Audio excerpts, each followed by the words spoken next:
Oke, mari kita satukan hati kita berdoa.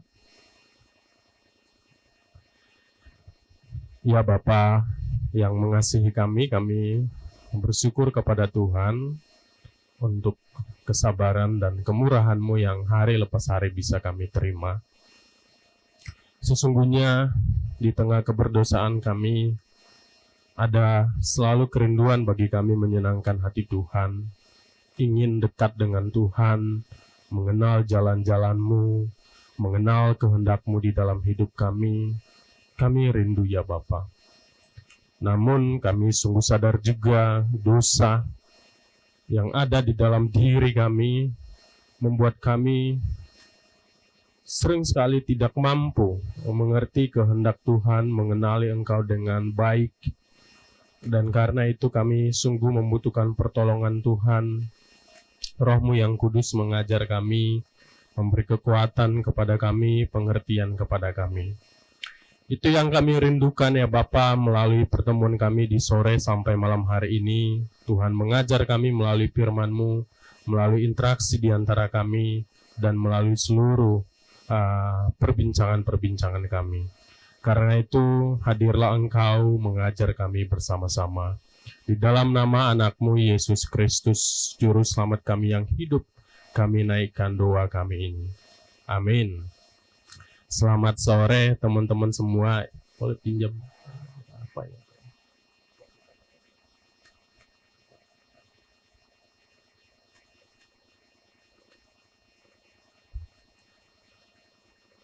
Selamat sore teman-teman. Gimana kabar kalian di pertemuan ketiga ini? Dan kita masih ada beberapa banyak pertemuan lagi gitu ya.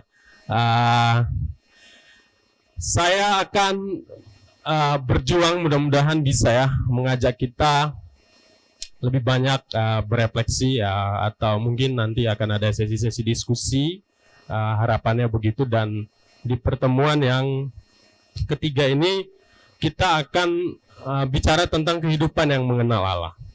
Kehidupan yang mengenal Allah. Ya, ini topik-topik yang nampaknya mudah tapi juga sulit sebetulnya gitu. Ya, kita udah kenal Tuhan lah ya. Dari kecil kita udah tahu banyak tentang Tuhan. Masuk anak KMK, masuk kelompok, lebih banyak lagi tahunya gitu. Dari bahan ke bahan, wah kita dikenalkan dengan Tuhan. Tapi apakah kita sungguh-sungguh mengenal Tuhan, itu pertanyaan yang lebih serius lagi gitu. Dan hari ini kita akan mencoba melihat itu. Nah,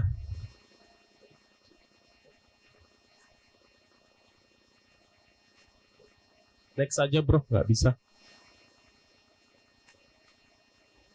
Next.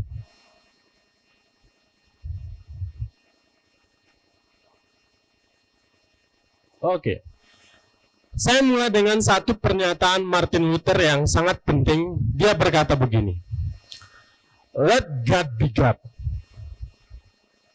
Artinya kalau di bahasa Indonesia, biarlah Tuhan tetap menjadi Tuhan. Let God be God.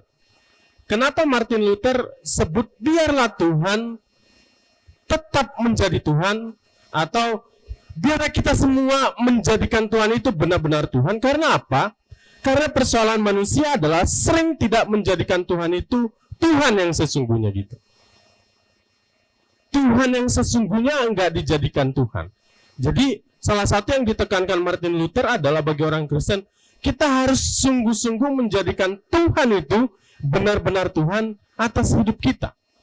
Kenapa ini penting? Karena teman-teman, salah satu persoalan manusia ternyata sejak dari awal ketika manusia jatuh ke dalam dosa adalah sulit menjadikan Tuhan sungguh-sungguh menjadi Tuhan.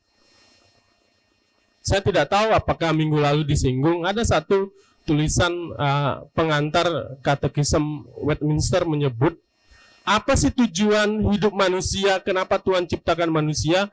Ya disebut di situ to glorify God and to enjoy Him forever gitu.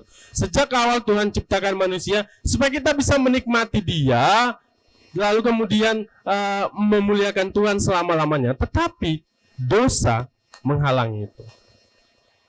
Saya selalu tertarik melihat narasi kejatuhan manusia ke dalam dosa.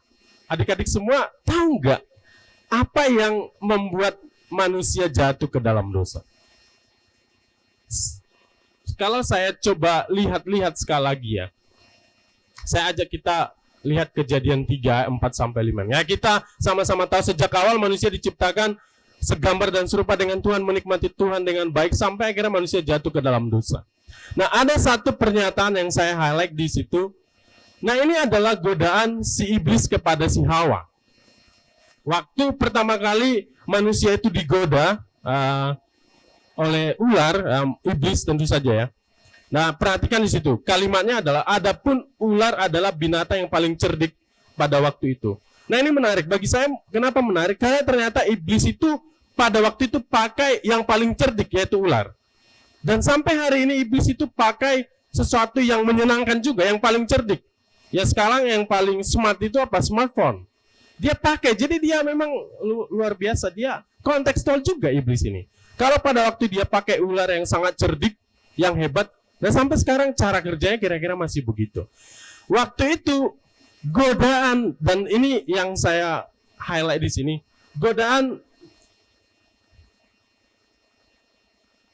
godaannya adalah ini pernyataan ular ini. Sekali-kali kan Hawa bilang kalau kami makan kami akan mati, kira-kira begitu kan. Lalu kemudian ular bilang gini, sekali-kali kamu nggak akan mati loh. Nggak mati. Allah tahu pada waktu kamu memakannya, matamu akan terbuka dan kamu akan menjadi seperti Allah. Nggak akan mati kamu, tapi kalau kau makan itu, matamu akan terbuka dan kau akan kayak Tuhan. Artinya, God not be God again. Kau sekarang Tuhannya. Nggak perlu lagi kau Tuhan. Matamu bisa kau tahu semua. And then you don't need God. Kira-kira begitu. Bahkan kau jadi Tuhannya. Itu adalah godaan penting. Dan saya merasa sampai hari ini, the problem of the sin adalah kita selalu tergoda menjadi Allah. Sampai hari ini. Kita tergoda, manusia selalu tergoda jadi Allah. Contohnya apa? Kita Tuhannya, kita pengen mengatur segala sesuatu, dan di dalam dosa kita merasa kita yang paling penting. Tuhan yang harusnya utama, kita geser. Jadi the problem of the sin itu adalah tergoda menjadi seperti Allah. Dan ini adalah persoalan-persoalan kenapa kita sulit mengerjakan kehendak Tuhan. Karena kita kadang-kadang di dalam dosa, kita merasa kita lah Tuhannya. Gitu. Kita yang dulunya diciptakan gak independen atau mutlak membutuhkan Tuhan, kita merasa bisa independen dari Tuhan, gak butuh Tuhan gitu. Kenapa kita misalnya tidak saat teduh segala macam itu? Karena kita merasa kita bisa independen, kita bisa mandiri tanpa Tuhan. It's the problem of the sin gitu. Kita tergoda dan itu membuat manusia jatuh ke dalam dosa, dan sampai hari ini kita selalu tergoda jadi Allah di dalam banyak hal. Bahkan sekalipun kita kenal Tuhan, misalnya jadi pengurus, kita tergoda jadi Allah. Contohnya apa? Kita pengen pendapat kita selalu didengarkan. Kita selalu pengen di atas. Kenapa ada banyak orang berantem? Karena dia merasa dia yang paling utama. Dia harus di atas gitu. Nah, ini persoalannya. Lalu kemudian kita lanjutkan. Nah, kalau tadi let God be God, yang harusnya Tuhan kita tempatkan di posisinya, lalu kemudian di dalam dosa kita tidak bisa menempatkannya karena kita menggantikan Tuhan sebagai yang utama. Siapa penggantinya? Bisa diri kita, bisa yang lain. Misalnya Tuhan kita gantikan dengan materi, Tuhan kita bisa gantikan dengan pacar, Tuhan bisa kita gantikan dengan yang lain. Itu adalah persoalannya. Lalu bagaimana kemudian kita bisa menjadikan dia kembali menjadi Tuhan yang sebenarnya? Ya, jawabannya adalah kalau kita sungguh-sungguh mengenal dia, tahu kita siapa sebenarnya Tuhan itu, itulah membuat gimana caranya kita bisa menuhankan Tuhan. Harusnya minggu lalu kira-kira begitu juga sih topiknya. Tapi saya mulai dengan teman-teman, boleh nggak berdiskusi sebentar ya. Jadi saya berikutnya 3 orang, boleh bentuk kelompok. Tentang mengenal Tuhan ini susah gampang gitu. Ada satu buku yang ditulis J.I. Packer, judulnya Knowing God. Dia mengajukan satu pertanyaan sekaligus pernyataan. Kalau ternyata knowing God itu beda dengan knowing about God. Nah, coba ya. Nah, boleh nggak di kelompok sebentar, coba obrolin sekitar 5 menit. Kira-kira apa bedanya knowing God dengan knowing about God? Atau tahu atau kenal Tuhan dengan tahu tentang Tuhan. Nah, sekarang ini, supaya nggak terlalu ini ya. Jadi ngobrol santai aja sekitar 5 menit, kira-kira menurut kalian apa bedanya yang dua ini? Knowing God or knowing about God? Oke, silahkan.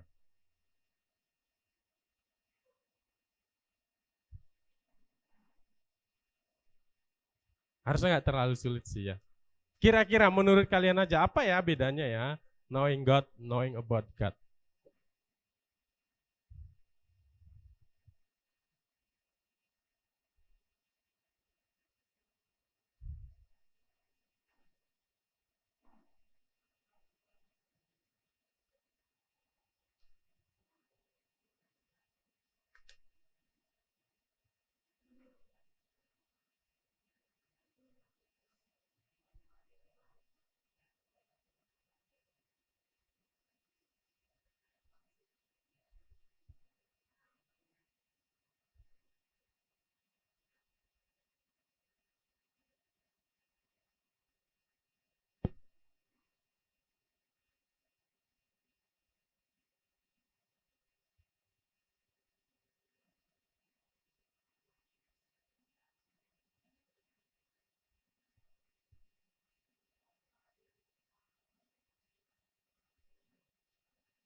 Oke, sudah ya. Gak usah pala sharing HPDT, HPDS ya.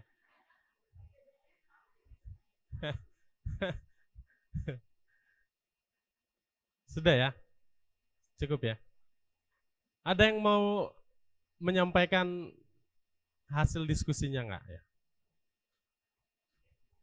Oke.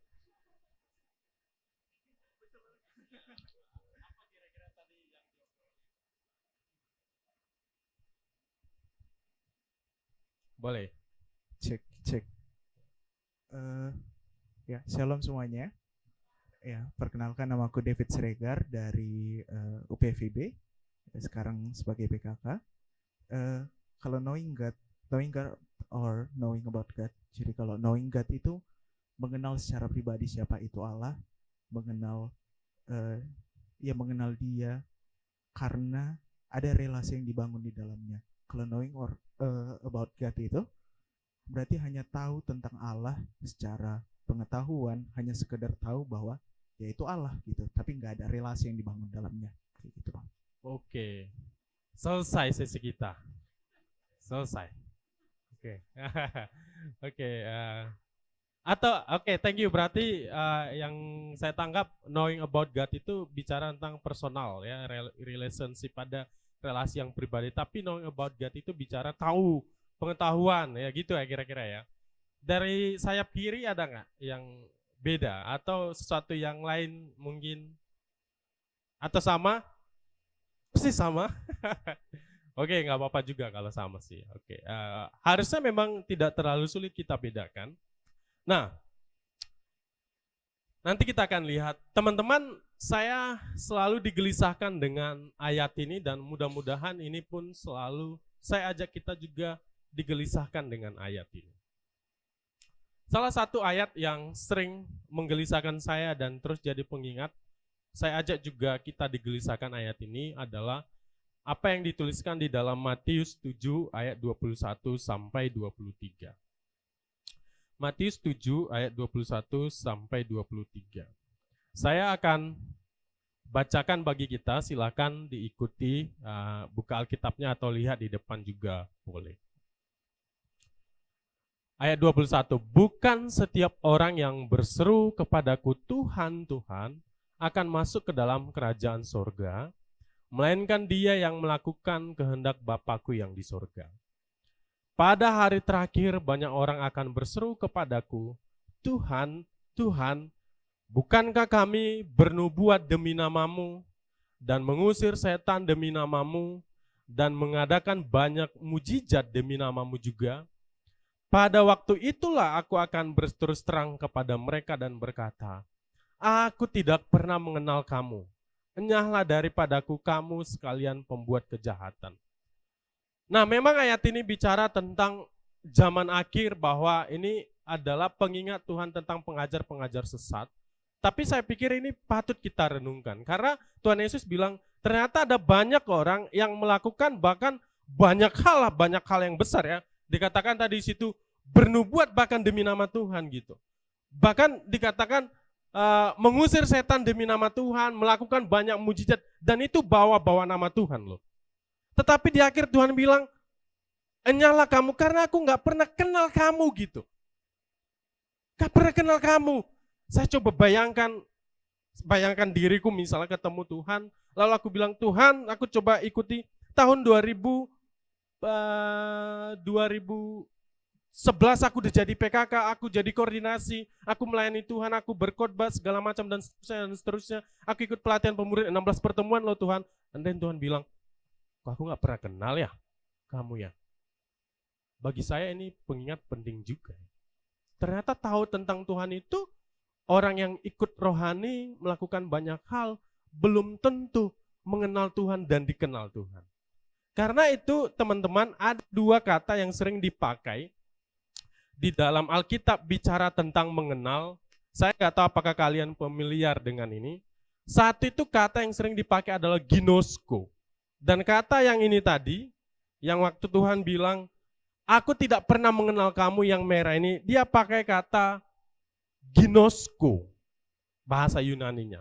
Ginosko. Jadi kalau kalian dulu ada toko buku Ginosko, kalau kalian tahu kata ginosko itu yang dipakai. Tetapi ada juga kata yang sering dipakai dalam bahasa Yunaninya, bahasa aslinya mengenal itu diterjemahkan oida. Oida gitu. Tetapi dua-dua ini beda. Tadi David menyebutkannya dengan benar. Nah, ginosko ini mengenal yang dimaksud di sini adalah bukan hanya tahu. Kalau oida ini tadi cuman tahu infonya gitu, informasi. Tuhan itu ya begitu, begini segala macam. Dan itu kita pelajari ya di segala macam bahan PA kita. Tetapi ginosko ini lebih dari itu. Dia mengalami apa yang dia tahu dan itu personal. Ada personal relationship di sana, ada pengalaman di sana, apa yang diketahui itu dialaminya, bahkan kadang-kadang membuat konflik. Biasanya orang yang relasinya dekat dengan Tuhan, maka akan ada konflik. Konflik-konflik batin. Kalau kau merasa kau nggak pernah berantem sama Tuhan, jangan-jangan kau nggak dekat sama Dia. Orang yang dekat dengan Tuhan biasa akan ada ketidaksetujuan dengan Tuhan. Ditegur. Tapi kalau merasa baik-baik aja, jangan-jangan misalnya, teman-teman bedakan ya. Aku kenal Pak Jokowi as a presiden gitu, sebagai presiden. Dan aku nggak pernah konflik dengan Jokowi. Karena apa? Karena dia hanya aku tahu dia. Aku nggak pernah relasi pribadi dengan dia. Jangan-jangan relasi kita dengan Tuhan ya begitu. Ya Tuhan jauh di sana. Tapi itu nggak pernah menyentuh kita. Kapan terakhir saudara konflik dengan Tuhan? Itu tanda-tanda ada relasi yang baik dengan Tuhan. Dan mestinya itu terjadi. Karena dia akan menghajar kita, mengingatkan kita. Nah kalau kita nggak pernah konflik sama Tuhan, baik-baik aja kondisinya gitu ya, aman-aman aja. Saya sarankan sungguh-sungguh cari tahu kira-kira gimana. Karena mestinya Tuhan menegur kita dan akan ada ketidaksetujuan dengan Tuhan. Mestinya begitu, mengenal Tuhan.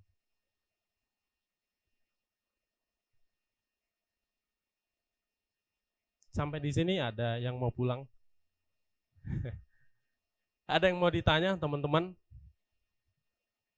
Saya berusaha untuk mengajak kita punya banyak waktu untuk berefleksi sebetulnya. Karena ya seperti tema kita nggak pengen tahu banyak info tentang Tuhan, saya sampaikan banyak hal, tapi saya ingin kita benar-benar mengalaminya. Jadi saya akan selalu bertanya, kita akan coba berhenti sebentar, kalau ada yang mau dipikirkan, ditanyakan, atau respon silakan. Tetapi yang pasti saya mau sampaikan, saya ingin ajak teman-teman sungguh-sungguh mencoba membingkai ulang sebenarnya relasi dengan Tuhan, mengenal Tuhan itu kayak mana sih? Bukan sekedar hormat sama Tuhan, tetapi dia menyentuh pribadi kita. Mengizinkan dia menginterupsi hidup kita. Menginterupsi hidup kita. Diajarnya kita. Kalau Tuhan nggak pernah interupsi kita, jangan-jangan dia ya di luar aja gitu. Di luar hidup kita dia sebetulnya. Kita nggak pernah mengizinkan dia menginterupsi kita. Oke, kalau tidak ada, saya lanjutkan. Nah ini gambaran yang akan kita bicarakan selama beberapa waktu ke depan. Saya akan coba ajak kita, sebetulnya ini saya ambil ya dari buku yang saya juga udah sampaikan dari buku ini. Kenapa dan apa yang harus kita terus waspadai berkaitan dengan bagaimana mengenal Tuhan? Saya singkat jadi 3 saja. Pertama, saya akan ajak kita bahwa kelemahan manusiawi kita, walaupun tadi sudah jelas sekali, kita adalah manusia berdosa, itu akan sangat mempengaruhi pengenalan kita akan Tuhan. Kita harus sadar ini. Lalu kemudian, apa masalah yang akan ditimbulkannya? Dan terakhir nanti, kira-kira antisipasi atau hal-hal apa yang bisa kita lakukan, saya rangkum itu di poin yang ketiga. Pertama ya, kita akan ada 3 sesi kecil gitu ya. Jadi supaya kalian tahu kira-kira kita nanti akan pulang sekitar jam 12 malam. Rencananya satu sesi ini sekitar 2 jam. Enggak ya?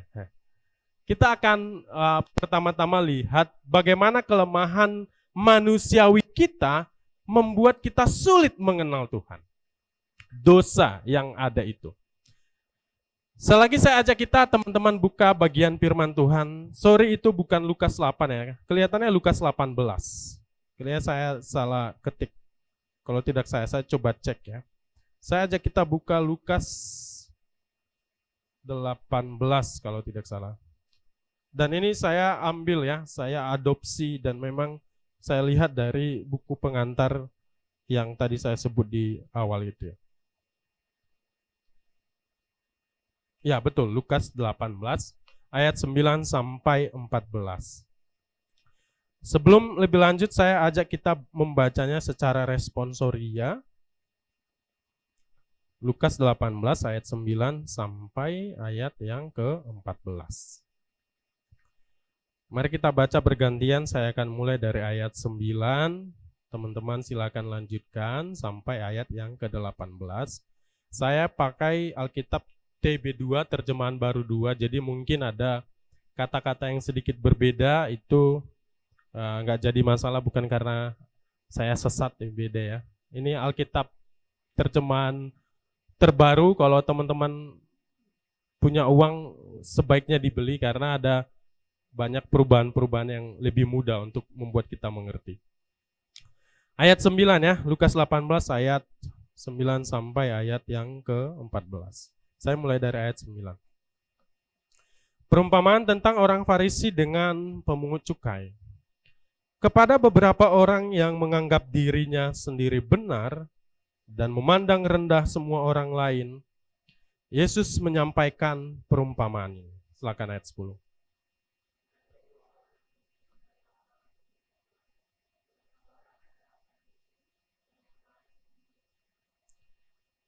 Orang Farisi itu berdiri dan berdoa tentang dirinya begini, "Ya Allah, aku mengucap syukur kepadamu karena aku tidak sama seperti orang lain, bukan perampok, bukan orang lalim, bukan pezina, dan bukan juga seperti pemungut cukai ini."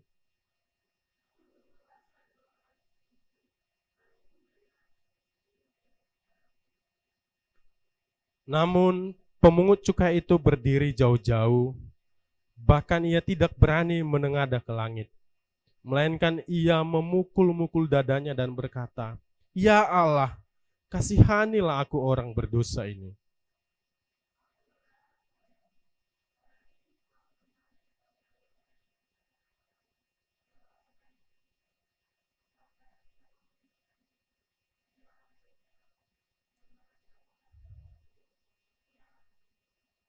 Oke, ini adalah perumpamaan yang diajarkan Tuhan Yesus. Tuhan Yesus mengajarkannya kepada orang-orang. Dan kalau tidak salah pengantara, perhatikan ayat 9. Ayat 9. Kepada beberapa orang yang menganggap dirinya benar. Jadi kepada orang-orang yang merasa dirinya benar ini. Orang-orang yang merasa dirinya rohani, tanda kutip. Perumpamaan ini ditujukan. Jadi ada dua setting yang disebut di situ antara pemungut cukai dan orang Farisi. Teman-teman, saya ajak kembali kalian ke kelompok masing-masing. Ke kelompok masing-masing. Kali ini waktunya lebih lama, mungkin sekitar 10 menit. Boleh sedikit curcol-curcol juga kalau ada yang diingatkan. Nah, boleh jadi agak bebas saja ya, supaya nggak terlalu tegang, santai aja teman-teman. Boleh nggak temukan ya, apa persamaan dan perbedaan kedua orang ini menurut kalian? Mudah ya, gampang ya. Oke, boleh. Silakan mau sambil minum-minum aqua di belakang atau Amos itu silakan, boleh ngobrol. Ya, sekitar 10 menit.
Oke, waktunya 1 menit lagi ya. Oke, sembari menunggu sambil makan gorengannya, boleh 2 orang berbagi ke depan aja biar nggak capek ininya ternyata jalan-jalan. Boleh nggak satu dari sebelah kanan, jangan yang tadi lagi ya. Orangnya boleh beda, kelompoknya boleh sama tapi orangnya boleh. Satu dari kanan, satu dari kiri. Oh, kukira mau maju. Siapa yang pengen kali? Jangan sampai waduh, kok aku nggak maju tadi ya gitu. Sampai di rumah. Oke, boleh. Siapa? Hans, Hans, Hans. Oke, boleh maju. Satu lagi sebelah kiri. Siapa? Oke, sip. Mic-nya tadi mana ya? Satu lagi ya. Oke. Silakan Hans dulu sharing apa yang didiskusikan, lalu dilanjut siapa namanya, Dik? Levita. Oke. Vita atau Levi panggilannya nih? Vita aja.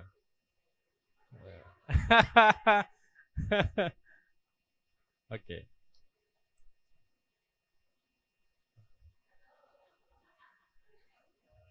Sekali lagi saya sapa Shalom gitu. Enggak hidup ya?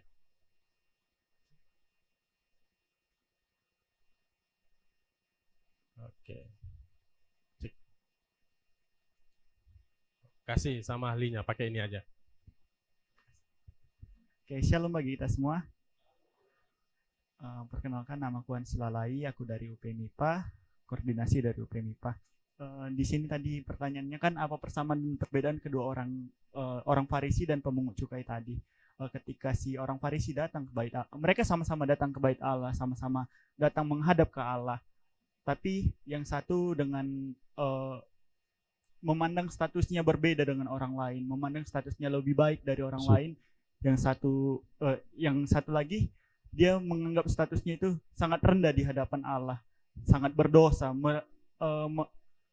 menyadari kerendahannya, menyadari keberdosaannya. Yang si Farisi tadi mengatakan, aku tidak seperti seorang pemungut cukai ini, aku tidak seperti si penzina dan dosa-dosa lainnya, aku tidak melakukan itu. Tapi dia memang datang mengucap syukur kepada Allah, tapi yang dimiliki dia itu yang dipunyai dia kesombongan yang sudah dikerjakannya, yang sudah dilakukannya. Tapi si pemungut cukai tahu dia sudah melakukan dosa, sudah nggak layak dia di hadapan Allah. Bahkan dia berdoa itu di ujung-ujung sendirian, mencari tempat yang tidak ada orang, tidak ada yang melihatnya, karena dia menyadari kerendahannya. Terus yang kami simpulkan juga di ayat yang ke-14 tadi dikatakan yang seorang ini dibenarkan dan yang orang lain itu tidak. Oke, thank you Hans untuk sharingnya. Silakan Levita lanjutkan. Oke, iya. Salam kenal sebelumnya. Aku Levita Sigalingging. Aku dari UPFIB, dari koordinasi UPFIB gitu. Nah, kalau dari yang kami diskusikan tadi, apa persamaan dan perbedaan kedua orang ini? Yang pertama kan ada orang Farisi dan yang kedua itu adalah pemungut cukai gitu. Kalau untuk persamaan, ya sama-sama manusia gitu. Yang pertama. Oke. Maksudnya betul ya. Yang kedua itu memang sejenis manusia itu. Enggak yang lain, enggak sejenis makanan ringan. Iya, oke. Oke ya. Yang kedua mereka sama-sama pergi ke bait Allah gitu ya untuk berdoa gitu. Nah, terus persamaan mereka adalah mereka sama-sama menyampaikan sesuatu kepada Allah di tempat itu gitu. Nah, kalau untuk perbedaannya yang kami diskusikan tadi, yang pertama untuk orang Farisi dan juga pemungut cukai, kalau yang kami dapati tadi, mereka berasal dari dua status yang berbeda gitu ya. Yang kalau orang Farisi mungkin di zaman dulu orang-orang yang tahu tentang hukum-hukum Allah gitu, ahli-ahli Taurat sejenis seperti itu. Dan untuk pemungut cukai kan mereka itu orang yang bekerja untuk ya memungut cukai gitu ya, mungkin statusnya lebih rendah dibandingkan dengan orang Farisi ini gitu. Nah, terus perbedaannya yang pertama orang Farisi itu dia berdoa kepada Allah. Pertama dia mengucap syukur, tapi yang dia sampaikan itu adalah dia membandingkan dirinya dengan orang lain gitu. Mengucap syukur bukan karena ya dia telah mendapatkan atau melakukan sesuatu, tapi karena dia mengatakan dia berbeda dari orang lain dan dia menyampaikan segala sesuatu yang udah dia kerjakan selama ini gitu, dan mungkin ada perasaan berbangga diri gitu dengan hal yang dilakukan gitu. Nah, sedangkan untuk orang pemungut cukai ini dia sendiri yang mungkin ya menurut kami dia menyadari statusnya siapa sehingga dia pergi berdiri jauh dari orang ahli dari orang Farisi itu gitu, dan dia menyadari bahwa statusnya apa yang ia kerjakan sehingga untuk menengadah langit pun dia nggak merasa layak gitu, sehingga dia tidak menyatakan apa yang udah dikerjakan tapi mengatakan bahwa oh Tuhan, aku orang berdosa, aku sendiri nggak layak gitu, sehingga dia meminta Tuhan untuk mengasihi dia gitu, sehingga di bawah juga Yesus berkata bahwa orang pemungut cukai itulah yang dibenarkan dibandingkan orang Farisi itu, karena dia datang untuk meminta belas kasihan kepada Allah gitu. Itu sih yang kami dapatin, Pak. Oke, thank you Vita untuk melengkapi. Silakan duduk teman-teman. Oke.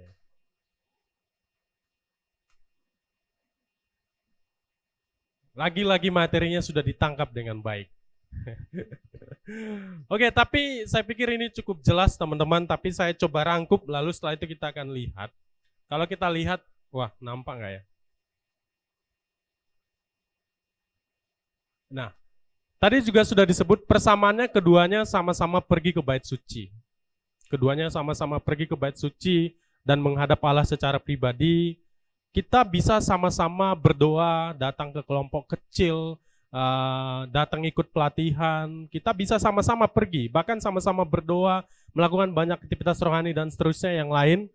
Keduanya sama-sama orang berdosa pasti, mereka sama-sama orang berdosa dan bersalah terhadap sesamanya. Ini adalah dua-dua orang yang sama, tetapi perbedaannya yang pertama, orang Farisi ini di dalam kerohaniannya menyombongkan rohaninya gitu. Ada sebuah kesombongan di sana. Dia angkuh dan merasa diri benar di hadapan Allah, dan dia mengandalkan dirinya sendiri. Aku bukan ini, jadi dia mengandalkan kebaikan-kebaikan yang dia punya dan dia merasa layak di hadapan Tuhan. Dan bahkan dia menghina orang lain karena dia aku nggak kayak dia begitu ya orang Farisi ini.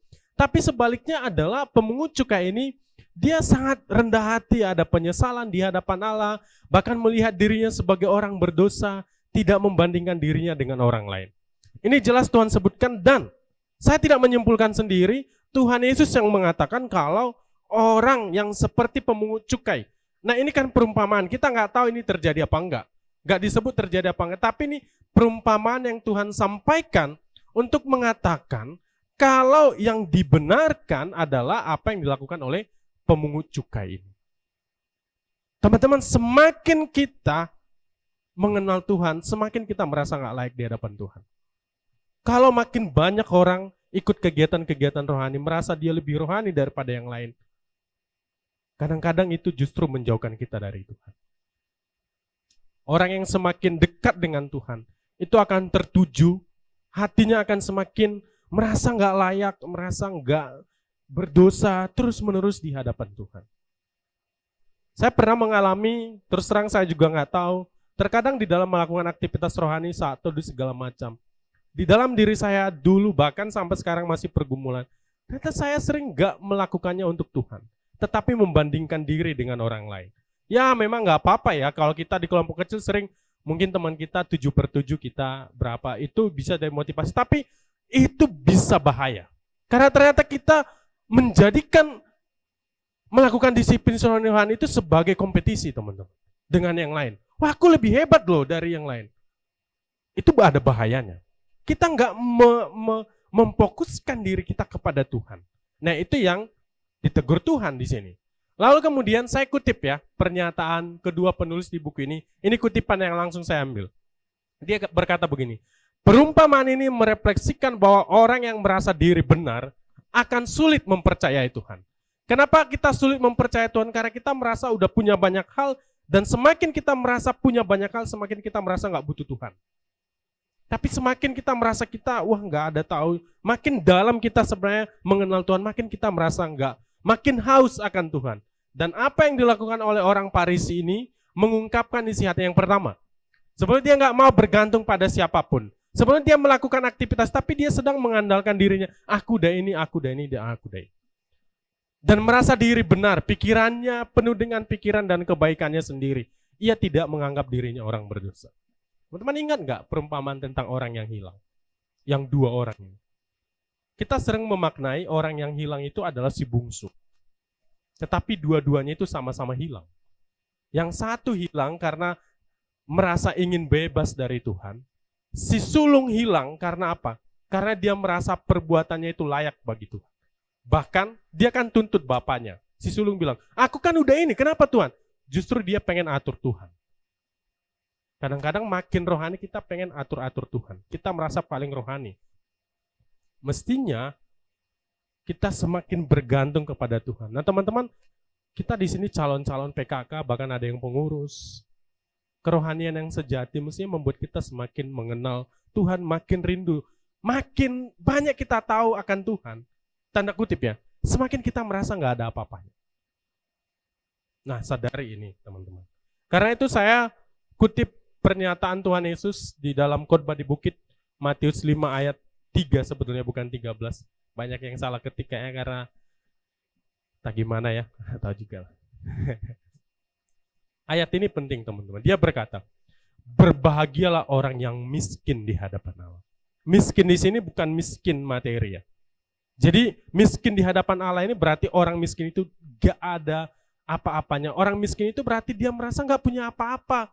Dia mutlak, orang miskin itu mutlak bergantung kepada Allah. Miskin di hadapan Allah berarti kita, aku gak ada apa-apanya Tuhan, aku butuh Tuhan. Dan itu membuat dia makin bergantung kepada Tuhan.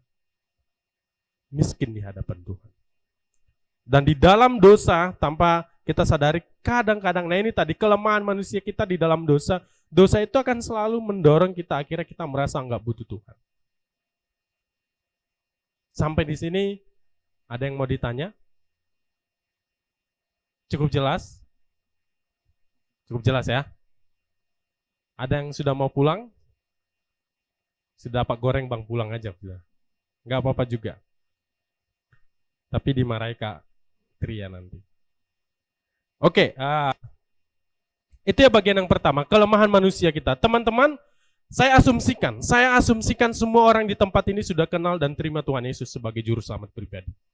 Battle kita bukan lagi bicara, tapi kita makin kenal Tuhan, jadi kita semakin miskin di hadapan Tuhan, makin rindu kenal Tuhan, makin tahu. Dan hati-hati, sekali lagi, tolong hati-hati. Jangan sampai melakukan banyak hal rohani membuat kita nggak lagi merasa kita ini nggak layak. Nah, dulu kan sering kan, kalau kita di pelayanan kan saya juga ingat waktu disiringkan jadi PKK atau pengurus, jawabannya ada kata ajaib yang biasa disebut timrek. Kata-kata ajaib ini biasanya disebut gini, gak ada kita yang layak. Kita ini semua diperlayakkan. Dan kita seketika, betul. Dan jujur, ini yang membuat kita berani melangkah, betul ya? Karena kalau kita hitung-hitung kebaikan kita, ya nggak ada layaknya. Kita masih berdosa, yang laki-laki mungkin masih jatuh dalam pornografi, kita masih mempermalukan Tuhan, sekalipun kita ngumpul-ngumpul gitu, memang karena kemurahan Tuhan. Celakanya, makin banyak kita melayani, kita merasa layak. Bahkan merasa pengen dianju-anju. Kita merasa harus disanjung, dihormati. Yang sebelumnya merasa gak layak, tiba-tiba kita bisa merasa layak banget gitu. Makin lama kita mestinya semakin gak layak benar. Ingat teman-teman, kita harus belajar, memang kita gak layak. Miskin di hadapan Tuhan. Lalu di buku ini kemudian bahayanya adalah kalau kita nggak menyadari kelemahan kita karena dosa ini, maka dia akan mempengaruhi cara kita mengabdi kepada Tuhan. Kita lanjutkan bagian yang kedua. Saya ajak kita sekali lagi buka Lukas, dan ini juga bukan Lukas 8. Ini kenapa ya aku salah semua. Lukas 9.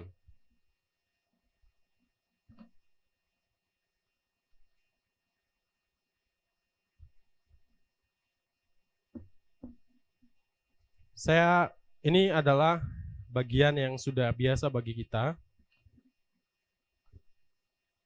Lukas 9 ayat 57 sampai 62. Saya ajak kita sekali lagi baca bagian firman Tuhan ini. Lukas 9 ayat 57 sampai 62. Mari kita baca kembali bergantian, teman-teman yang pria bersama dengan saya kita baca yang ayat ganjil, lalu nanti teman-teman yang perempuan baca ayat yang genap. Lukas 9 ya, Lukas 9 ayat 57 sampai 62.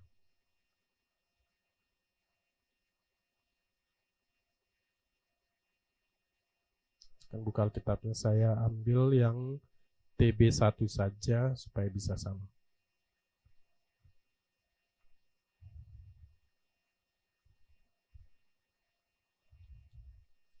Oke, teman-teman yang pria terlebih dahulu kita baca ayat 57. Hal mengikut Yesus. Ketika Yesus dan murid-muridnya melanjutkan perjalanan mereka, berkatalah seorang di tengah jalan kepada Yesus, "Aku akan mengikut engkau kemana saja engkau pergi."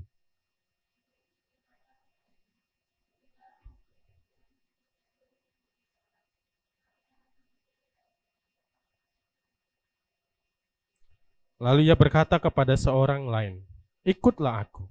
Tetapi orang itu berkata, "Izinkanlah aku pergi dahulu menguburkan Bapakku."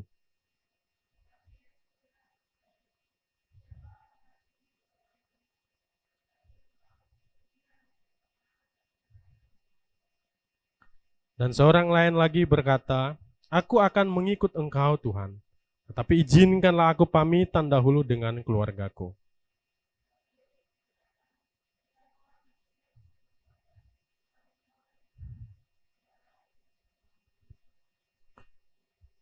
Firman Tuhan ini nggak terlalu sulit kita mengerti.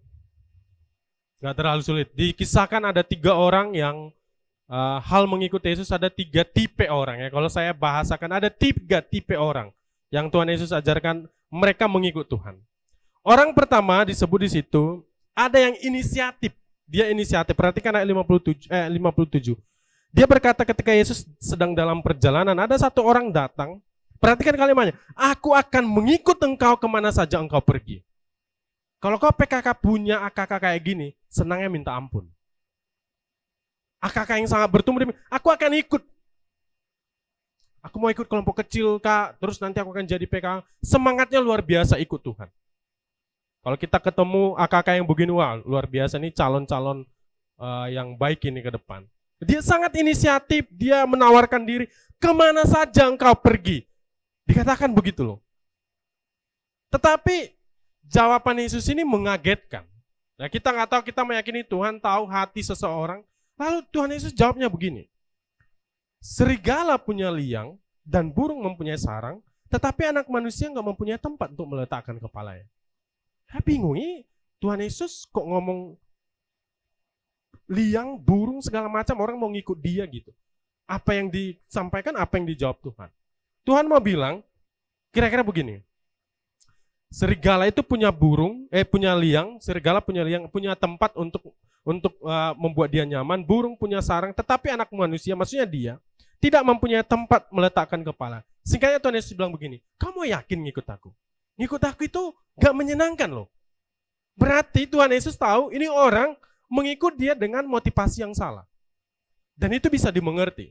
Teman-teman bisa bayangkan, Yesus pada waktu itu sangat populer, teman-teman. Yesus itu satu orang yang menggegerkan semua orang pada waktu itu. Dia bisa menyembuhkan orang sakit, semua masalah selesai, yang lapar kasih makan semua. Dan itu menyenangkan. Tentu saja jadi murid Tuhan Yesus itu menyenangkan. Dan si kawan ini juga, wah seru juga ya ikut Tuhan ya gitu. Tetapi Tuhan tahu, ini orang yang mempunyai motivasi yang keliru, orang pertama ini. Lalu orang kedua, kalau kita lihat ayat 59, kali ini Tuhan Yesus yang ajak. Perhatikan ayat 59. Tuhan yang bilang, ayo ikut aku. Tetapi orang itu berkata, izinkanlah aku pergi dahulu menguburkan Bapakku. Tuhan tunggu dulu deh, aku mau menguburkan Bapakku.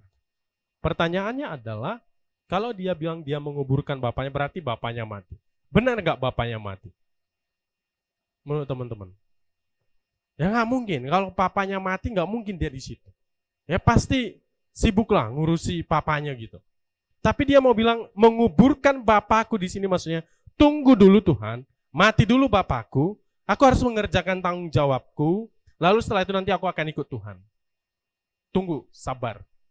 Masih ada urusan yang lain. Tenang, nanti aku akan datang. Kira-kira begitu orang yang kedua ini. Dan waktu itu orang Yahudi, pria Yahudi, kalau dia mau dapat warisan papanya, maka dia harus ikut menguburkan papanya. Sebenarnya dia waktu bilang aku menguburkan bapakku, dia berharap aku akan dapat warisan, tunggu selesai dulu. Dan ini nggak terlalu sulit untuk kita lihat di zaman sekarang. Dan jawaban Yesus kita lihat sebentar, dia berkata, biarlah orang mati menguburkan orang mati, tetapi engkau pergilah, beritakanlah kerajaan Allah di mana-mana. Orang mati urusan orang mati aja, tapi kau pergilah mengerjakan, memberitakan kerajaan Allah. Dan di buku ini dikatakan tipe yang kedua ini adalah orang yang prioritasnya keliru. Dan ini sering jadi gambaran kita. Diminta jadi CPKK, tunggu dulu. Masih ada studi. Tunggu dulu. Tunggu ini nggak ada selesai-selesainya teman-teman. Masih ada ini, ada urusan-urusan yang lain. Yang 1001 macam cara kita akan buat untuk menunggu, tunggu Tuhan, masih ada urusan yang lain. Terlalu banyak urusan-urusan yang lain yang membuat kita jauh dari Tuhan. Mengetahui cara Tuhan. Dia sebut motivasi yang keliru. Lalu yang ketiga, orang yang ketiga ini ayat 61, ini dia lagi yang bilang, mungkin ya bayangan saya, yang satu tadi dijawab Tuhan begitu, yang kedua juga kelihatannya ditegur Tuhan, yang ketiga ini dia langsung inisiatif, dia berkata, Tuhan aku akan ikut engkau, tetapi izinkanlah aku pamitan dulu dengan keluargaku. Dan Tuhan bilang, setiap orang yang siap untuk membajak, tetapi menoleh ke belakang tidak layak untuk kerajaan Tuhan. Ini tipe orang yang kalau disebut adalah orang yang sudah ikut sebenarnya ikut Tuhan, tapi di tengah jalan karena nggak gampang juga ternyata ikut Tuhan ini. Lalu dia milih mundur dengan alasan, aku mau pamit dulu dengan keluargaku.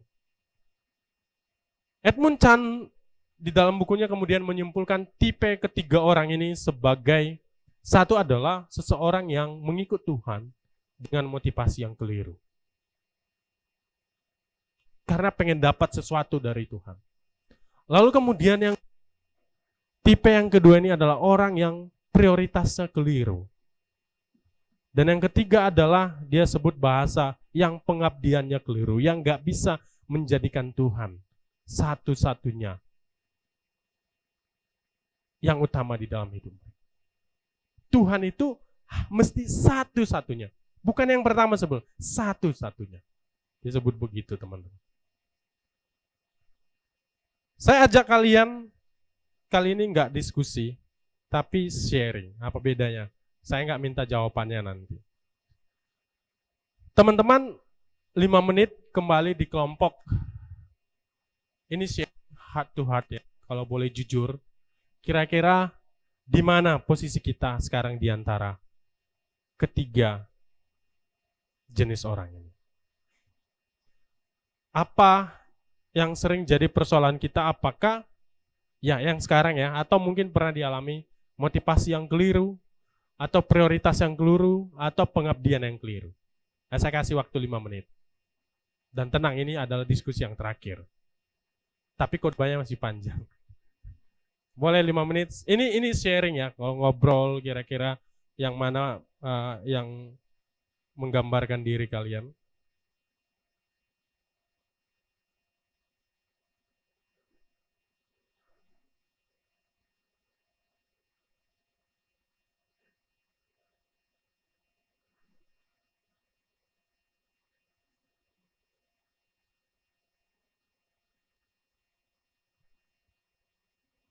Dan satu lagi, boleh ditambahkan begini. Saya ingin ajak kalian menghubungkan ini dengan panggilan untuk jadi PKK atau CPKK. Kalau ada yang CPKK, apa kira-kira yang sering jadi persoalannya? Oke, boleh ya sharing.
Oke, cukup ya.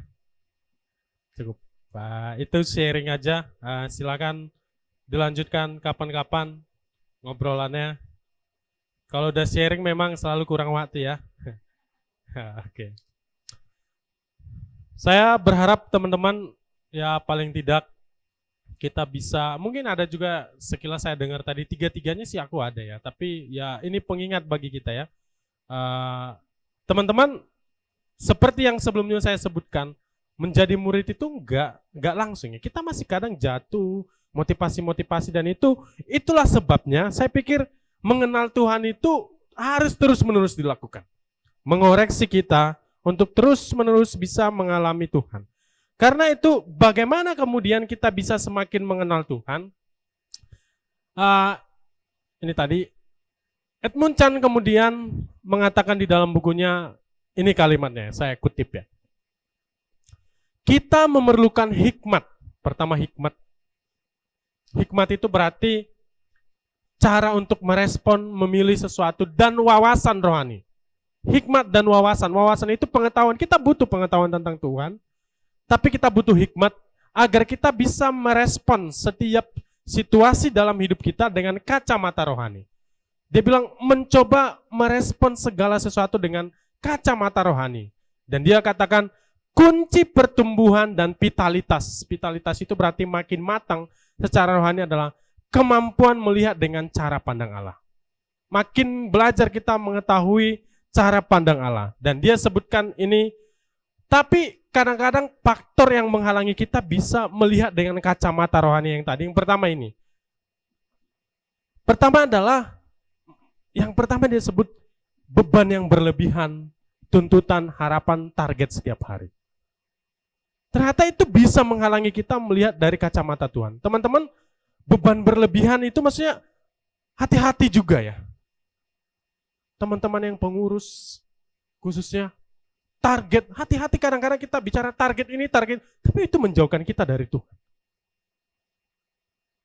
Karena ternyata kita mencoba menyenangkan alumni siapa gitu, menyenangkan PKK, menyenangkan semua. Target-target itu ternyata tuntutan kita harus belajar rapuh di hadapan Tuhan. Dan dari situ justru datang kekuatan. Beban berlebihan, kesibukan sehari-hari itu jadi persoalan. Dia sebut begitu. Itu tantangan dari dalam diri kita. Ada banyak beban berlebihan. Lalu kemudian dia berkata, ini bahasanya tapi saya coba buat dalam bahasa yang lebih mudah dimengerti. Dia katakan, persoalan kita melihat segala sesuatu dengan kacamata rohani adalah pendekatan humanis terhadap kehidupan. Maksudnya pendekatan humanis itu, kita ada di tengah dunia di mana lingkungan sekitar kita itu akan mempengaruhi kita. Untuk melihat, gak usah lah rohani-rohani banget, misalnya gitu teman kita. Gak usah lah terlalu rohani, kita berhadapan dengan itu. Lingkungan sekitar kita. Dan kita harus sadar itu. Dan yang terakhir adalah yang dari tadi kita sebutkan, diri kita ini masih berdosa teman-teman. Kita masih perlu mengenali pola-pola hidup kita. Minggu lalu saya yakin juga udah diajarkan, kita ini masih punya, gak ada dosa kita itu yang masih langsung selesai enggak. Kita harus terus menyadari itu. Mother Teresa, saya yakin kita tahu seorang pelayan yang sangat luar biasa di Kalkuta ya. Pernah ditanyakan kepada Mother Teresa begitu. Apa sih rahasianya kenapa kamu begitu tekun dan bisa melayani orang-orang yang tanda kutip sangat, ya dia kan melayani orang-orang miskin ya. Kenapa kamu bisa begitu setia dan terus melayani Tuhan? Lalu Mother Teresa menjawab begini. Saya belajar untuk terus mengenali Tuhan. Dia katakan begitu pertama. Saya belajar terus lebih tahu tentang Tuhan, mengenal Tuhan. Lalu kemudian ditanya, gimana caramu mengenal Tuhan? Lalu dia katakan, saya selalu menyediakan waktu untuk berdiam. Lalu ditanya, waktu kau berdiam, apa yang kau sampaikan kepada Tuhan? Dan dia berkata, saya tidak berkata apa-apa kepada Tuhan. Saya hanya berdiam untuk mendengar Tuhan. Lalu kemudian ditanya, lalu apa yang Tuhan katakan kepadamu? Dan dia menjawab, Tuhan tidak berkata apa-apa. Dia hanya mendengar saya. Dia sedang menikmati saya. Jadi yang mau disampaikan adalah saya simpulkan dengan kalimat ini. Untuk mengenal Tuhan teman-teman, kita membutuhkan waktu berduaan dengan Tuhan. Perhatikan kalimat ini, berduaan dengan Tuhan. Dan ini sulit. Berduaan dengan Tuhan itu sulit loh. Paling tidak kita bertiga dengan ini. Berduaan dengan Tuhan. Kita bersedia menikmati Tuhan, dan bukan hanya itu, tetapi mengizinkan hidup kita juga dinikmati Tuhan. Sekali lagi. Bukan hanya menikmati Tuhan, tetapi hidup kita ini dinikmati Tuhan, dikenal Tuhan, ada relasi timbal balik di dalamnya. Berdiam diri. Kita butuh berdiam diri untuk mengenal Tuhan. Tentu saja mengenal Tuhan, kita yakini kita bisa mengenal Tuhan karena Tuhan yang mengenalkan dirinya. Dan itu pertama kali dilakukannya, kita mengenal Tuhan melalui revelation gitu ya. Reveal, Tuhan menyatakan melalui Alkitab, firman, dan firman yang menjadi daging Yesus. Tetapi setiap hari Tuhan ingin menyatakan kehendaknya kepada kita. Tetapi kadang-kadang dengan semua hal yang kita miliki, kita tidak mampu mengenali Tuhan. Karena apa? Saya hubungkan dengan konteks sekarang. Karena kita jarang sekali berduaan dengan Tuhan. Kita sibuk sekali. Kesibukan menjadi salah satu persoalan bagi kita bisa mendengar Tuhan dengan jelas. Teman-teman, ya saya lupa apakah 2 minggu lalu saya sebut firman Tuhan ada di genggaman kita, tetapi kadang-kadang kitalah yang tidak punya waktu untuk menggenggamnya, untuk kita jadikan pegangan hidup. Belakangan ini saya mencoba memikir-mikirkan tentang bagaimana berelasi secara pribadi kepada Tuhan. Dan ada satu ilustrasi yang saya pikir sangat tepat di dalam perenungan saya menggambarkannya. Semalam saya juga bagikan di kebaktian alumni. Teman-teman, ada satu orang nenek yang mempunyai anak yang tinggal di kota. Dia tinggal sendiri dan anak-anaknya jauh di kota. Sebagai seseorang yang sudah sangat tua, tentu saja dia sebenarnya berharap anak-anaknya ini datang mengunjungi dia supaya bisa ngobrol dan sebagainya. Satu sisi dia merindukan itu, tetapi sisi lain dia tahu kalau anak-anaknya ini gak mungkin bisa melakukannya karena mereka punya anak, harus bekerja dan seterusnya. Kira-kira begitu. Sampai kemudian ya akhirnya si nenek ini yang memutuskan untuk mengunjungi anaknya ke kota. Lalu dia berkunjung ke tempat anaknya dan dia menyiapkan banyak hal untuk dibawa ke anaknya. Dia bawa bumbu-bumbu dapur, berharap nanti dia bisa masak untuk anaknya ini, masakan kesukaannya. Lalu dia bawa juga mainan-mainan di kampung supaya anaknya ini tahu mainan-mainan kampung yang mungkin selama ini anak-anak kota nggak tahu. Lalu dia juga bawa masakan makanan kesukaan anak-anak, jajanan-jajanan kampung, ingin dikenalkan kepada anaknya dan cucunya di kota itu. Jadi si nenek ini, si opung ini pergi ke kota itu bawaannya banyak sekali gitu. Dia bawa banyak sekali untuk mengunjungi anaknya ini. Saat tiba di rumah anaknya, dia langsung disambut sama anaknya tentu saja. Wah, mereka senang sekali. Wah, opung datang, senang sekali mereka. Dan dia anaknya lihat, wah banyak sekali bawaan mama. Anaknya bilang begini, ngapain mama bawa banyak-banyak ini? Ini nggak penting. Yang penting itu mama nyampe di sini pun kami udah senang. Mama nyampe di sini nggak penting. Bawaan mama ngapain repot-repot? Mama datang ke sini sehat aja, pribadi mama datang di sini kami udah senang. Dia bilang begitu. Lalu kemudian cucu-cucunya ini ya biasa ya, akhirnya melihat opungnya biasa aja. Beda sama papa mamanya gitu ya. Dia salami opungnya, ya karena ayo salam-salam opung, kira-kira begitu. Lalu mereka main lagi, kira-kira begitu ya. Lalu setelah itu, bongkar-bongkar banyak bawaan ini, ternyata cucunya, wih itu apa, mainan. Wah mereka excited mereka, wah ada mainan gitu ya. Mereka, oh ada jajanan, mereka senang. Lalu ambil mainan itu, mereka main-main lagi, kemudian sibuk dengan mainan itu. Tapi, anaknya atau papanya si cucu ini ngobrol terus dengan si opung ini. Dua respon yang berbeda, teman-teman. Bagi si anak ini, dia merasa pribadi mamanya itu yang penting bagi dia. Gak penting bawaannya yang lain itu. Ngobrol dengan dia heart to heart itu lebih penting. Tapi si cucu ini merasa opungnya itu gak penting. Yang penting bawaannya itu loh. Mainan, jajanan segala macam itu yang membuat dia senang. Oke, jadi di rumah itu si anaknya ini ngobrol dengan mamanya ini senang, mereka ngobrol semua. Si cucu ini sibuk main-main dan mungkin sesekali melirik ke opungnya, sesekali lihat-lihat, kira-kira begitu. Itu respon yang terjadi. Dan saya selalu berpikir ya, relasi kita dengan Tuhan mestinya seperti si anak kepada si ibu. Pribadi Tuhan itu jauh lebih penting. Menyediakan waktu. Sayangnya teman-teman, apa yang kita dapat dari Tuhan, kadang-kadang kita lebih sibuk seperti cucu itu ya. Kita sibuk dengan apa yang kita dapat dari Tuhan sebetulnya. Studilah, bahkan pelayanan lah, segala macam yang Tuhan kasih ya, yang Tuhan kasih kepada kita. Tapi kita lebih sibuk, mungkin sekali-sekali kita lirik Tuhan. Oke, fine, ya. Sesekali kita dengar. Tapi yang dibutuhkan kita pribadinya itu loh yang penting. Sayangnya kadang-kadang malah apa yang dikasih Tuhan itu membuat kita nggak punya waktu untuk si pribadi itu gitu. Pribadinya itu penting. Berdiam, ngobrol, mendengarkan si pribadi itu supaya kita tahu apa yang Tuhan mau, apa yang kita tahu, apa yang Dia mau untuk diri kita. Tetapi ya jujur saja teman-teman, kita kadang-kadang diperhadapkan dengan banyak mainan, sibuk dengan berkat-berkat Tuhan yang sebetulnya baik diberikan kepada kita. Sayang sekali kadang-kadang itu malah membuat kita gak punya waktu yang tadi berduaan dengan Tuhan. Sayang sekali.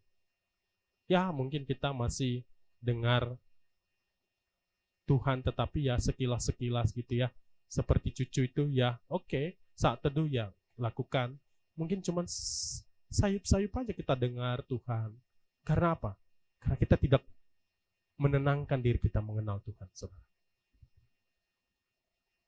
Saya ajak kita mengizinkan semua sarana-sarana rohani itu saat teduh dengan bersedia hening kepada pribadi itu. Pribadi itu. Dan itu yang sangat sulit di zaman sekarang. Berdiam diri, mengenal Tuhan, berhenti sebentar, mendengar Tuhan. Kita sibuk sekali dengan banyak hal, termasuk pikiran kita sangat sibuk. Kita butuh waktu berduaan. Kapan terakhir saudara benar-benar berduaan dengan Tuhan, ditegur Tuhan, diingatkan Tuhan, disegarkan Tuhan, dan kau tahu pengenalan baru akan Tuhan, kau ditegur dan kau semakin sadar kau berdosa. Kapan terakhir? Kapan terakhir saudara bertemu Tuhan di saat teduhmu? Kapan terakhir Tuhan kau temukan di dalam Bible readingmu? Apakah pribadi itu menjadi penting bagi kita?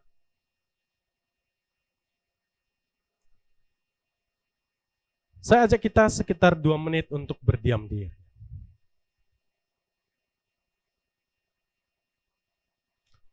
Saya buat sebentar stopwatch ya. Teman-teman, saya ajak kita berdiam diri sebentar. Yang kita lakukan hanya berdiam. Lalu setelah itu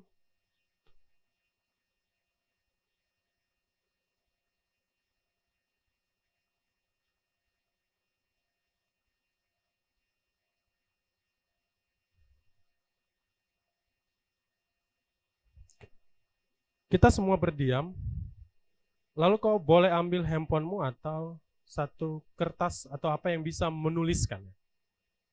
Kita akan diam sekitar 3 menit, lalu kau dengar apa saja yang kau dengar lalu kau catat. Nah, tahu ya? Apa saja yang kau dengar lalu kau catat. Pokoknya yang suara kau dengar kau catat. Selama 3 menit, berdiam, gak ada suara, masing-masing berdiam lalu mencatat apa yang didengarnya. Boleh di handphone dicatat, boleh di kertas. Oke ya, boleh ya. Oke, saya buat alarmnya. Kita semua akan berdiam sebentar selama 3 menit dan mencatat apa yang didengarkannya. Apa saja, suara apa saja ya. Oke, saya setting waktunya sekitar 3 menit. Oke, kita mulai.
Oke, selesai.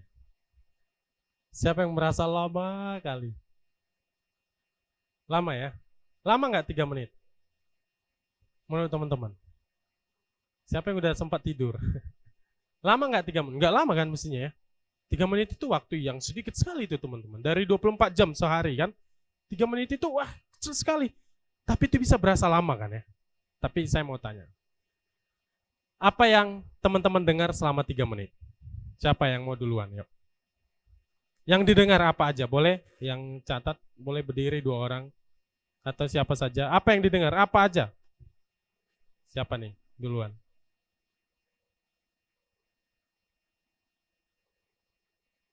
Arif, boleh Arif? Apa yang kau dengarkan? Shalom. Oke, ke depan aja. Apa yang kau dengarkan selama 3 menit? Oke, baik. Terima kasih. Ya, kalau dari saya pribadi, Bang, apa yang saya dengar selama 3 menit, selain ya suara-suara yang ada di sini, sebenarnya ketika diajak tadi untuk merenung, berdiam diri, terabaikan semua suara itu. Kayak gitu. Apa yang didengar, rasa apa sih pertama? Rasa bagaimana sentuhan kayak gitu. Maksudnya, suara yang menyentuh, kayak gitu, memanggilkan, ya gimana ya rasanya, pasti teman-teman pun juga tahu lah gimana panggil hai anakku kayak gitu kan. sudah berapa lama kayak gitu. Ya itulah yang didengar Bang. Dan semakin nggak gimana ya, lalu mulailah mendengar suara sendiri kayak gitu. Apa ini kayak gitu kan? Mulai terjadi intrusif, pikiran intrusif yang lainnya, distraksi lainnya mulai muncul, mulai menolak, dan ya mencoba untuk berdiam diri lagi, dan terdengar kembali lagi suara yang lembut itu memanggil Arif, Arif, Arif kayak gitu ya. Dan memang ya gimana ya, mungkin semuanya pernah lah mengalami yang seperti itu. Dan kalau memang dibalikkan kan, ya aku memang selama ini terlalu sibuk dengan kesibukannya itu sampai tidak punya waktu sama Tuhan. Seperti itu, Bang. Oke, thank you, Rif. Yang lain boleh nggak sharing apa yang didengar, suara yang didengar ya? Suara yang didengar. Thank you ya, Arif. Untuk Arif ternyata selama 3 menit dia mencoba mengenali dirinya walaupun ada distraksi. Kalau yang lain ada nggak? Yang didengar, suara yang kau dengar. Oke, silakan maju sebentar. Apa yang kau dengar? Yang kau catat di sana apa? Oke, Bang, kalau saya tuh selama 3 menit, ya saya dengar suara dentik hujan di loteng. Oke, dentik hujan di loteng. Yang jatuh ke loteng, terus saya dengar suara jangkrik. Suara jangkrik ada di belakang.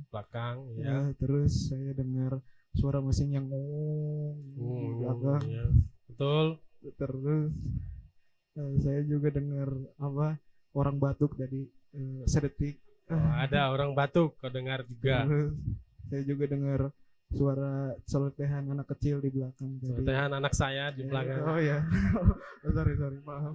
Oke. Iya itu fakta sih. Iya. Terus saya juga dengar dengar suara langkah kaki tadi. Tadi lewat. Iya. Sip. Oke, thank you. Sorry. Namanya? Aldo, Bang. Aldo. Oke, Aldo, thank you. Selain dia yang disampaikan, ada nggak yang lain yang dengar? Langsung aja. Apa yang lain? Suara kendaraan. Teman-teman, kalau kalian nggak berhenti bisa tahu nggak suara jangkrik itu, sadar nggak? Kita akan mengabaikan itu bukan, kita nggak akan dengar jelas itu. Sampai di loteng itu kita dengar tup tadi, bahkan langkah kaki warsein yang udah gini pun bisa didengar. Karena apa? Pertama, kita berhenti. Kita menyediakan waktu berhenti, kita fokuskan perhatian kita dan kita mendengarkan banyak. Dan ini salah satu disiplin yang sangat sulit tetapi penting sekali di dalam mengenal Tuhan. Masalah kita, teman-teman, sulit sekali kita berdiam diri mendengarkan Tuhan. Riuh sekali pikiran kita, waktu saat teduh pikirannya skripsi, waktu saat teduh pikirannya masakan apa segala macam itu. Saya ajak kita melatih diri berdiam.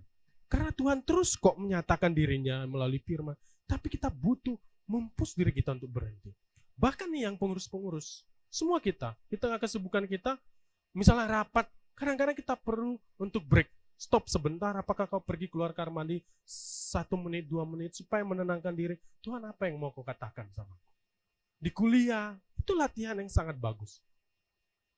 Itu penting sekali. Saya ajak kita 1 minggu ini melatih diri untuk stop and pause. Gitu. Berhenti sebentar, latih dirimu, tengah kesibukan yang bekerja, stop sebentar, kau pasti akan banyak mendengar Tuhan. Arif tadi mencoba, bahkan itu mulai mengenali kita.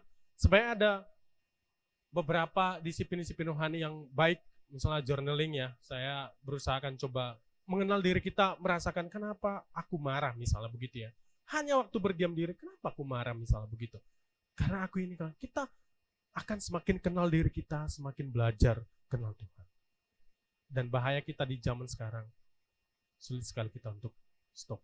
Kita dipaksa untuk produktif terus-menerus, target, dan itu menjauhkan kita dari Tuhan.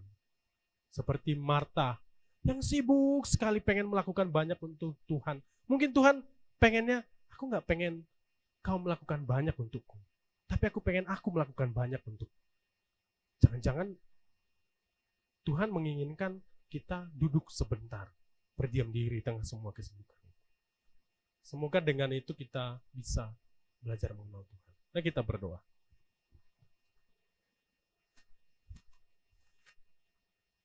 Perlah kami untuk mendisiplin diri kami untuk mendengarkan Tuhan.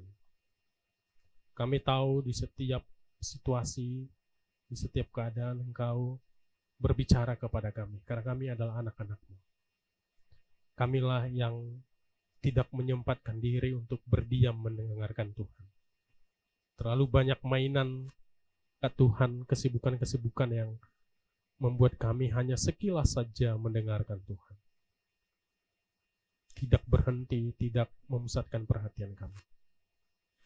Kami tahu pikiran kami penuh dengan banyak target pikiran dan yang lain. Kami tahu mungkin pergumulan-pergumulan membuat kami sulit, tetapi tolonglah kami untuk sungguh-sungguh membuka hati kami mendengarkan Tuhan. Karena hanya dengan demikianlah kami bisa mengenal Engkau dengan sungguh, memiliki relasi yang pribadi dengan Tuhan. Terima kasih untuk sesi ini, kami rindukan Engkau menolong kami, mengajar kami terus-menerus dengan lembut ya Tuhan. Supaya kami bisa semakin kenal Tuhan dan akhirnya semakin cinta akan Tuhan. Dalam Yesus kami berdoa. Amin. Oke, sampai jumpa kapan-kapan waktu. Atau ada yang mau tanya? Kalau ada, minggu depan aja. Tanya sama Kak Mei.